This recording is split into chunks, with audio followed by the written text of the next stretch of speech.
Fast, focused, and fearless. Here's everything you need to know as you jumpstart your day. I'm Pauline Verzosa.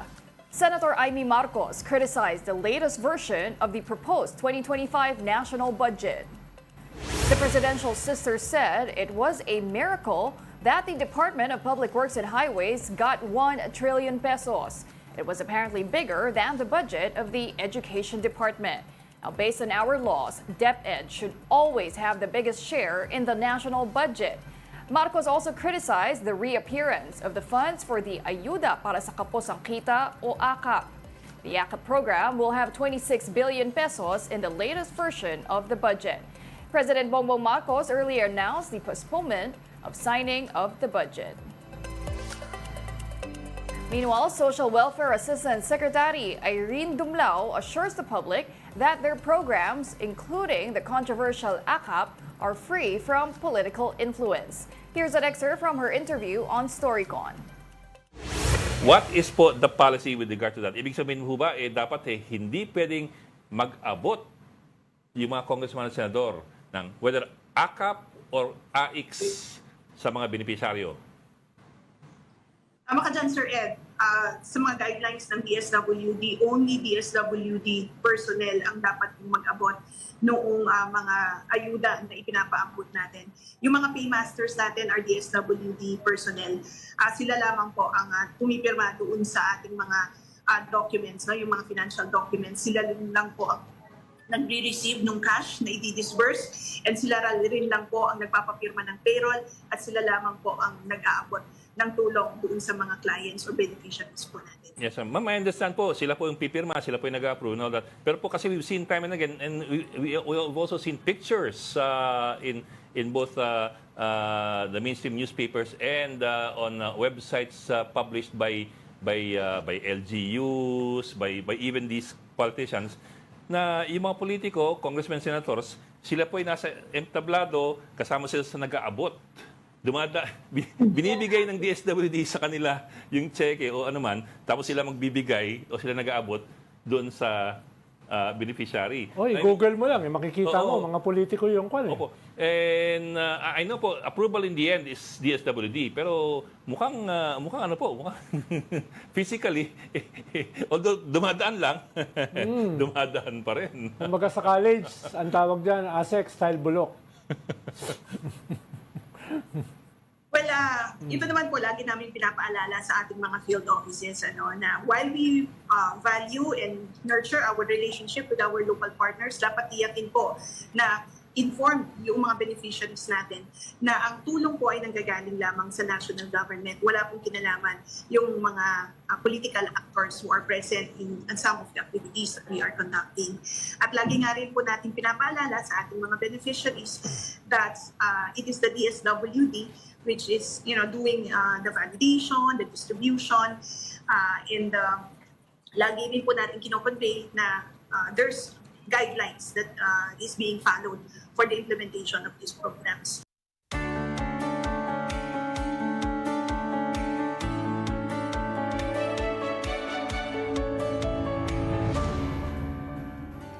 At least 14 people were killed in a magnitude 7.3 earthquake in Vanuatu on Tuesday. The earthquake hit at a depth of 35 miles and was centered 19 miles west of capital of Port Vila. Authorities believe the number of deaths will rise in the following days. Meanwhile, the number of injured people in the South Pacific island nation is now over 200. The United Nations envoy to Syria says the country needs a political transition that will be credible and inclusive. After visiting Damascus, Geir Peterson said the process should take place under a UN resolution. This would help negotiate a political solution between the government of now deposed President Bashar al-Assad and the opposition. It is not yet clear if Hayat Tahrir al-Sham, the main former rebel group now in control of Syria, will pursue such a process. But the group has already set up an interim administration comprising members of its Salvation Government. We'll be back with more stories after the break. Keep it here on One News.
Welcome back. You're still watching One News Now. I'm Pauline Verzosa. Let's now take a quick look at today's other headlines. In the Philippine Star, Mary Jane Veloso calls on President Bongbong Marcos to grant her an executive clemency. Veloso has been brought back from Indonesia to the Philippines, where she will continue her prison sentence. And in business world, the government is looking to issue US dollar or euro denominated bonds in the first half of 2025. Finance Chief Ralph Recto says the government will look to raise at least 300 billion pesos from the issuance. The National Defense Department, or DND, and the Communist Party of the Philippines, or CPP, have confirmed that there will be no holiday ceasefire this year. Defense Secretary Gibot Yodoro said any ceasefire against the CPP is also a ceasefire against terrorists and criminals. For their party, the CPP said a holiday ceasefire is not possible due to the supposed suppression, offensive military operations, and the imposition of martial law in the countryside. The last time a ceasefire was declared was back in 2022.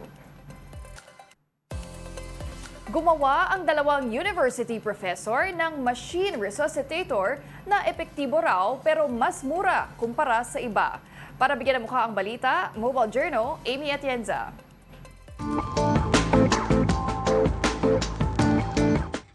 Nang dahil sa COVID-19 pandemic, dalawang profesor mula Technological Institute of the Philippines ang nakaisip na gumawa ng Pinoy version ng machine resuscitator.